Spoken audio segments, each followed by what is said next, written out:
Hi ಎಲ್ಲರಿಗೂ ನಮಸ್ಕಾರ. ನೀವು ನೋಡ್ತಾ ಇದ್ದೀರಾ ನನ್ನ ಪ್ರಕಾರ. ಸೊ ಫ್ರೆಂಡ್ಸ್, ಇವತ್ತಿನ ವೋಟಿಂಗ್ ರಿಸಲ್ಟ್ಸ್ ಬಗ್ಗೆ ಮಾತಾಡೋದಾದರೆ ಯಾರು ಫಸ್ಟ್ ಇದ್ದಾರೆ ಅಥವಾ ಯಾರು ಲಾಸ್ಟ್ ಇದ್ದಾರೆ ಅಂತ ತಿಳ್ಕೊಳ್ಳೋಣ. ಅದಕ್ಕಿಂತ ಮುಂಚೆ ನೀವಿನ್ನೂ ನಮ್ಮ ಚಾನಲ್ನ ಸಬ್ಸ್ಕ್ರೈಬ್ ಆಗಿಲ್ಲ ಅಂದರೆ ಸಬ್ಸ್ಕ್ರೈಬ್ ಮಾಡಿಕೊಂಡು ಸಪೋರ್ಟ್ ಮಾಡಿ ಅಂತ ಕೇಳ್ತಾ ಈ ವಿಡಿಯೋನ ಶುರು ಮಾಡೋಣ ಫ್ರೆಂಡ್ಸ್, ಈ ವೋಟಿಂಗ್ ರಿಸಲ್ಟ್ಸ್ ಬಂದು ಇವತ್ತಿನ ಸಂಜೆ ವೋಟಿಂಗ್ ರಿಸಲ್ಟ್ಸು, ಅಂದರೆ ಶುಕ್ರವಾರದ ಸಂಜೆಯ ವೋಟಿಂಗ್ ರಿಸಲ್ಟ್ಸು. ಸೊ ಇದರಲ್ಲಿ ಈಗ ಮೊದಲನೇ ಸ್ಥಾನದಲ್ಲಿ ಯಾರಿದ್ದಾರೆ ಅಂತ ನೋಡೋದಾದರೆ ಡ್ರೋನ್ ಪ್ರತಾಪ್ ಅವರು ಎಲ್ಲರನ್ನೂ ಹಿಂದಕ್ಕೆ ಹಾಕಿ ಮೊದಲನೇ ಪ್ಲೇಸ್ ತೊಗೊಂಡಿದ್ದಾರೆ ಅಂತಲೇ ಹೇಳ್ಬೋದು.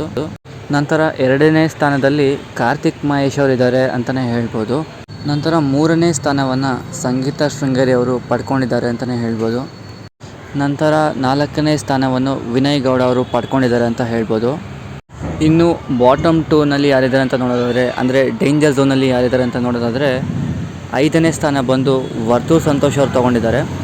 ಅದಾದ ನಂತರ ಆರನೇ ಸ್ಥಾನದಲ್ಲಿ ತುಕಾಲಿ ಸಂತೋಷ್ ಅವರು ಇದ್ದಾರೆ ಅಂತ ಹೇಳ್ಬೋದು. ಸೊ ನಿಮಗೆ ಮೊದಲು ಎಲಿಮಿನೇಟ್ ಆಗೋ ಕಂಟೆಸ್ಟೆಂಟ್ ಯಾರು ಅಂತ ಅನಿಸುತ್ತೆ, ಅದನ್ನ ಕಮೆಂಟ್ ಮಾಡಿ ತಿಳಿಸಿ ಅಂತ ಹೇಳ್ತಾ ಈ ವಿಡಿಯೋಗೆ ಒಂದು ಲೈಕ್ ಕೊಡಿ ಅಂತ ಕೇಳ್ತಾ ವಿಡಿಯೋನ ಮುಗಿಸ್ತಾ ಇದ್ದೀನಿ. Thank you so much friends and happy Republic day.